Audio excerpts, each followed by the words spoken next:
Y'all, I think we got one, bro. Naruto, Dragon Ball, One Piece, Bleach, Attack on Titan. Y'all can step back, bro. We're good.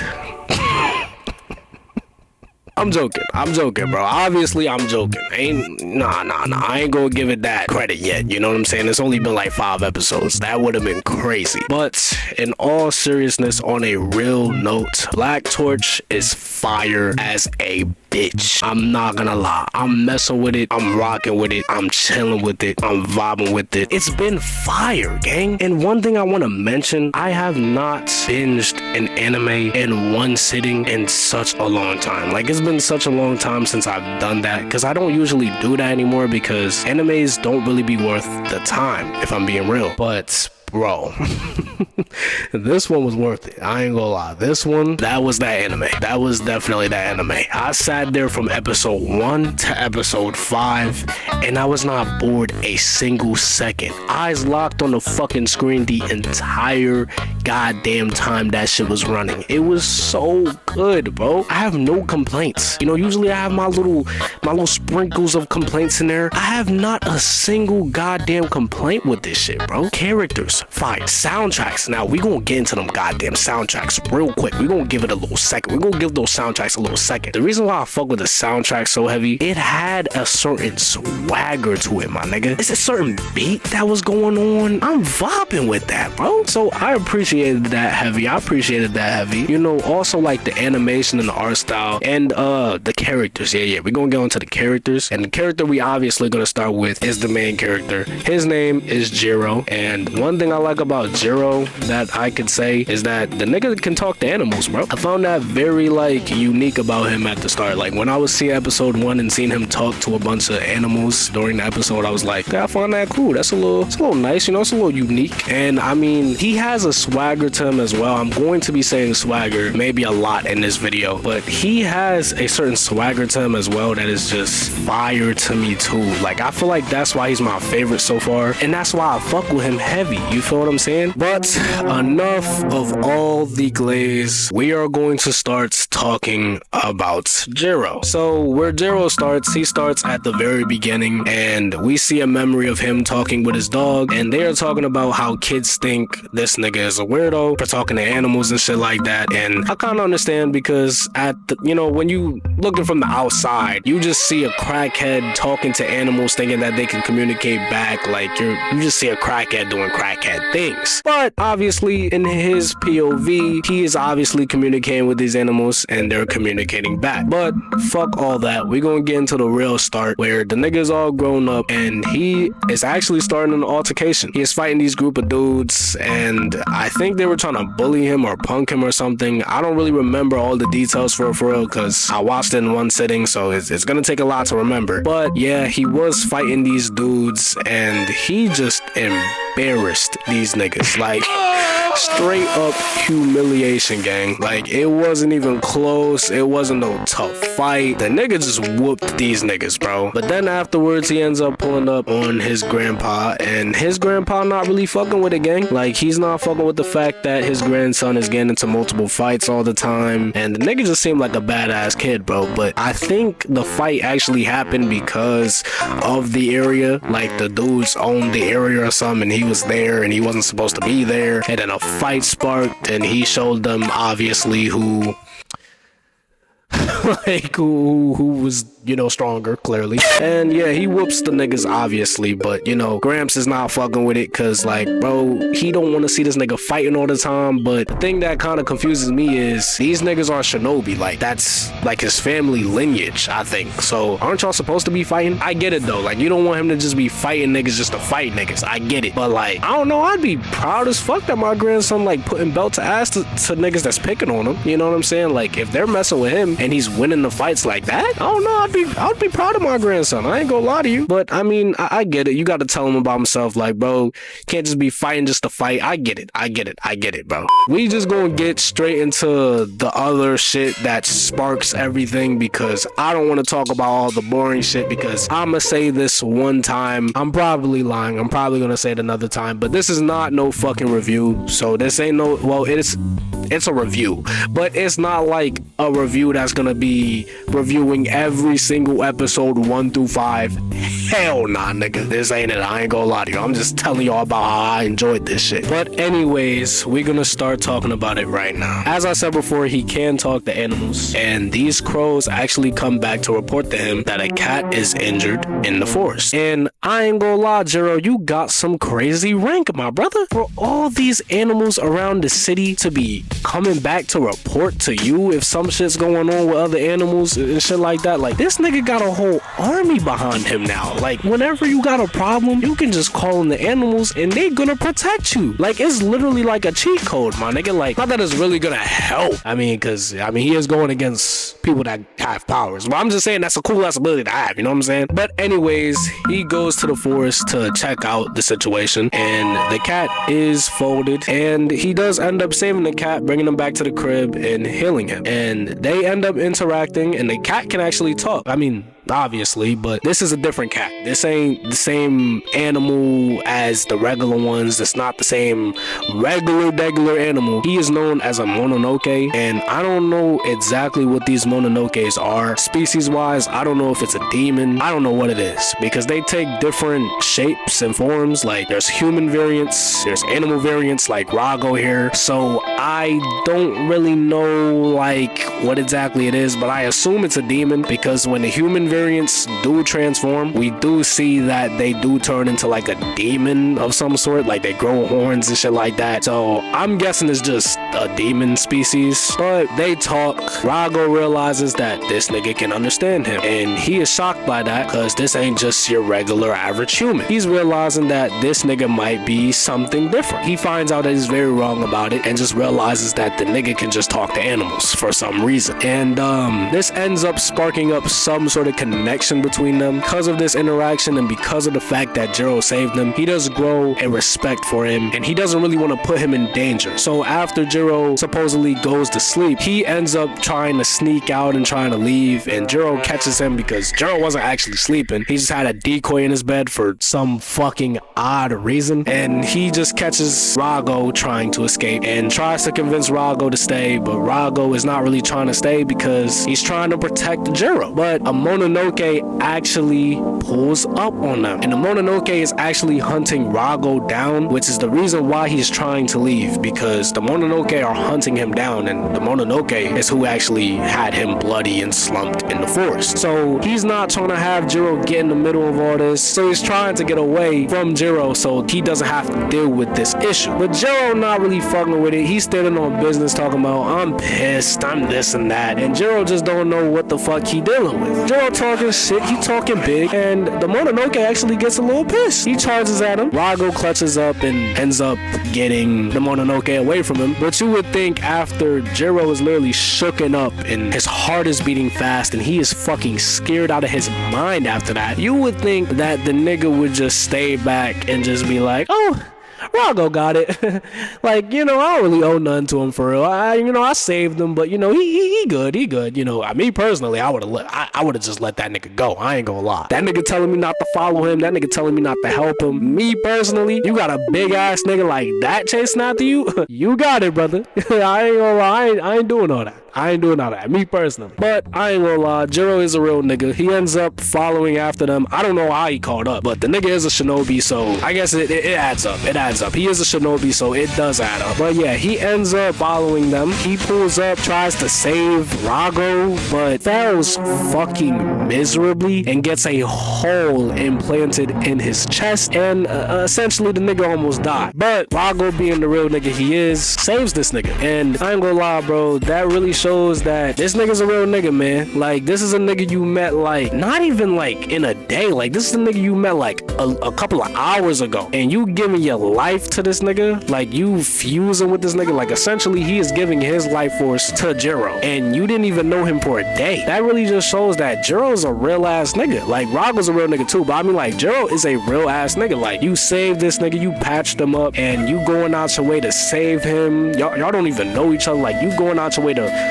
willingly follow, like you're running into danger to save this cat that you didn't even know for like a day, you know? So it's like, you're a real nigga, man. I can see why Rago did what he did, and they fused together. Like, they fused together, and, you know, he's essentially a part of Jiro now. And fusing with Jiro ends up giving Jiro the ability to fucking destroy this Mononoke. They punch this nigga and eviscerate this Mononoke. And you would think, after getting through that life-threatening ass situation, you would think that they could just go home, talk about it in the morning, and just chill, gang. But no, unfortunately, this organization was around while all this was happening, and they are hunting down Mononokes. They seeing all this energy go off and all this shit going on. They pulled up to the scene, and they seen Jiro there, and Jiro is obviously a Mononoke at this point because he fused with Rago. So they already know what type of time they on. They already know what they about to do. They are trying to capture this nigga, and they succeed. It don't end up being no struggling. It don't even end up it don't even end up being with this. They just knock this nigga out and they capture this nigga, and they bring him to this hospital to explain everything to him on why they're capturing him and everything. And they basically say they are trying to protect this nigga, so they're putting him in like protective custody, basically like keep him in their care, because, you know, at the end of the day he's hunted now because the Mononokes are after him, because, you know, they were already after Rago. So now that Rago is fused with this nigga, he has a huge ass target on his back. So now they gotta protect him, and they gotta keep him for themselves.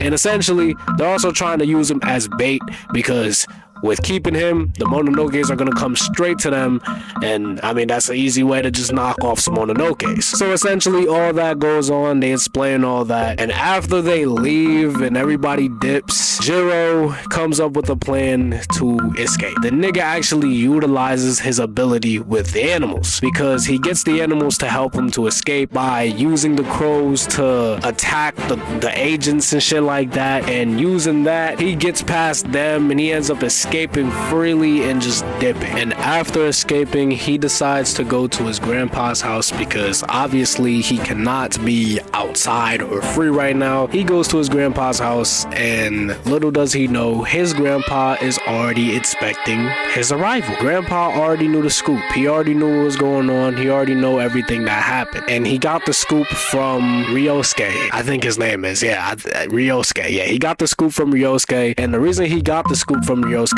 is because Gramps is actually a retired member of the organization, and the organization's name is the Bureau.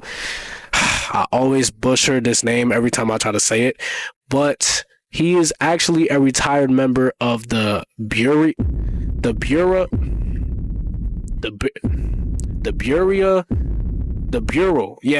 I think it's the Bureau. The Bureau of Espionage. That fancy ass name. Like goddamn, bro. That's why I can't ever say it. He's a retired member of that group. So obviously he got the report back that, you know, his son or his grandson left the hospital and escaped, and he was already expecting his arrival. So since he knows that Jiro is fused with a Mononoke now, Gramps is on bad timing. Like, he is not on no like buddy shit right now, no trying to be on some like happy shit. Like, he is on straight bad timing. He takes this nigga to like a field, and this nigga squares the fuck up with this nigga, and essentially this nigga is actually trying to kill his grandson. Some grandparents would be on some, let's try to figure this out together, I'll try to figure out a way to save you, this and that. This nigga's solution to this problem is killing his grandson and then killing himself. That's his solution. That's his solution to the issue. And I get him erasing himself, because obviously it's not something he really wants to do. But like, why is this the first course of action, my nigga? Like, why not try to find out anything else to do? Like, these Mononokes really have to be dangerous, because this nigga he don't think there's no other way. You feel me? And when I seen this, I was actually shocked as a bitch. Like, when I heard these exact words, I won't allow the Bureau or any Mononoke to exploit you, so I shall have to destroy you and Rago both. And Then I'll do the same to myself!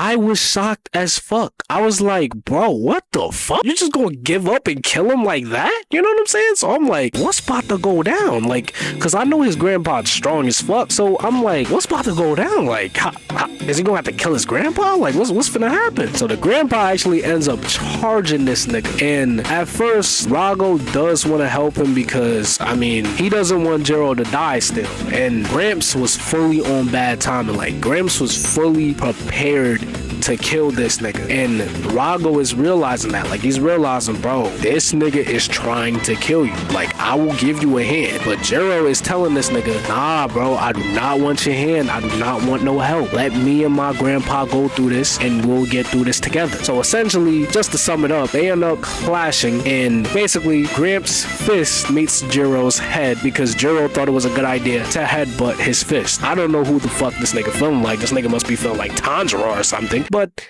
you're not him, buddy. So, like, obviously the nigga's head begins to leak and bleed and all that stuff. But I think it was a way of proving his resolve or something. And basically he gives Gramps this little reality check, essentially. He essentially tells this nigga that he is not alone anymore, that he finally has somebody with him. He finally has a partner in crime, which is Rago. And he basically uses Gramps' whole thing against him because in a flashback, Grandpa did say that if things go sour, if things go bad, try to get people that's around to help. And essentially, he uses that whole thing against him, and that changes Gramps' whole outlook on the situation, and it convinces Gramps to stop, call the fight off, and say, nigga, you can do whatever you want. Maybe there's some things I gotta work on myself because I ain't gonna lie, nigga. You was just spitting. And long story short, because I don't want to go into every single detail in every episode, because as I said before, this ain't supposed to be no long ass review. But yeah, long story short, he ends up joining the organization known as the beer. I'm not even finna fucking attempt to say it, but he ends up joining the organization. And at first he's joining because obviously he knows that he can get protection, and obviously he wants to stay safe, and he admits that, and that's why he joins at first. But obviously after a while, you know what I'm saying, getting to know these people and actually going on a mission with them, he starts to gain a little bit of love for the team, and he ends up actually wanting to just be a part of the group rather than just being a part of it because, you know, it's saving him or it's keeping him safe. You know what I'm saying? I feel like I fuck with that part of things, but obviously we're not just gonna talk about him. We gotta talk about some of the teammates, you know, some of the people a part of the division. And the first thing we're gonna talk about is Ryosuke. I ain't gonna lie, Ryosuke, I fuck with Ryosuke so far. I mean, it's nothing too crazy about him yet. We ain't really see him fight yet. We ain't really see him do anything too crazy, but he is pretty chill. He is pretty chill. He is like the Kakashi to their Team 7 so far. So he is pretty chill. He is pretty like very chill nigga. You know, ain't nothing too crazy with him. Ichika, I fuck with Ichika heavy. I ain't gonna lie. She might be either my second or like she's definitely like my top 3. I fuck with her, and I think I fuck with her the most because her backstory. Like her backstory kind of like makes me understand like why her character is the way it is. There's a lot of stuff about her background, but one of the things I peeped about her background the most is that there was a lot of sexist and misogynistic shit that used to go on, I think, and it was a lot of like, you're just a girl, you can't really do this, you can't really do that. You know how that shit be going. So it's like, it makes me understand why she is the way she is. So I really fuck with that because it makes me understand her character a lot more. But obviously there's a lot more shit that goes on with her character, and there's a lot more stuff in her backstory with, you know, her parents as well. You know, her mom got fucking frozen into stone from like a spell or some shit, and I think her father just got clapped. Like, I think he just died. Like, I think he died in battle or something. Like, he died somehow, nigga. I don't know how he died, but he died. I think that's what made me like gravitate more to her character, because she got a lot of stuff going on, a lot of sad shit going on in her backstory, and there's just a lot of sad stuff going on with her character already. So I think that's what makes me like fuck with her a lot more. And I mean, she is kind of cool too. She can box, you know what I'm saying? She cool little character so far. She definitely in my top 3-4 characters, you feel me? And the next nigga we talking about is Reiji, and I fuck with Reiji too. I will say Reiji is cool. He kind of reminds me of like an Uryu from Bleach. He reminds me of that nigga only because like the look, they look a little similar. But you know niggas with glasses in anime, they always be the smart niggas. I mean, well, sometimes they be dumb as shit. In this case, this nigga is smart as hell. Like, he is big on his knowledge, gang. Like, the way he talk, the way he explains every single situation. No, I fuck with him because he's funny too. I'm not gonna lie, he's a funny character too. He does have some funny moments. So I don't know, he's definitely like a favorite for me too. Like, I fuck with him. He's definitely cool little character too so far. Usami, I think that's how you say her name, Usami, the girl with the purple hair. It ain't really nothing about her yet, to be honest. There's not much I've seen from her yet. It ain't nothing too crazy. All I know is that she's a part of the goddamn group, and that's really it with the characters there. But yeah, I fuck with this anime heavy, bro. I feel like the characters are very cool, especially with everything I explained. I didn't go into too much in-depth detail about every single thing, but yeah, essentially I've been enjoying this anime. I'm not gonna lie, I really do think it's next up. Like, for it to start off this well, this is like a Gachi Akuta start off. Like, when Gachi Akuta started off, I was like, oh yeah, this shit finna get me hooked. This shit is finna get me hooked. Now I'm seeing Black Torch, and Black Torch, it gives me that same type of vibe. It gives me that same type of feeling. But yeah, I'm gonna end it here. I've been talking about this for a long ass time, gang. I feel like I've been here for like 2 hours, twin. Like, I've been here for 2 hours, and this video is not even gonna be that fucking long, gang. I'm go to bed, but I'm gonna get out y'all ear though, and peace.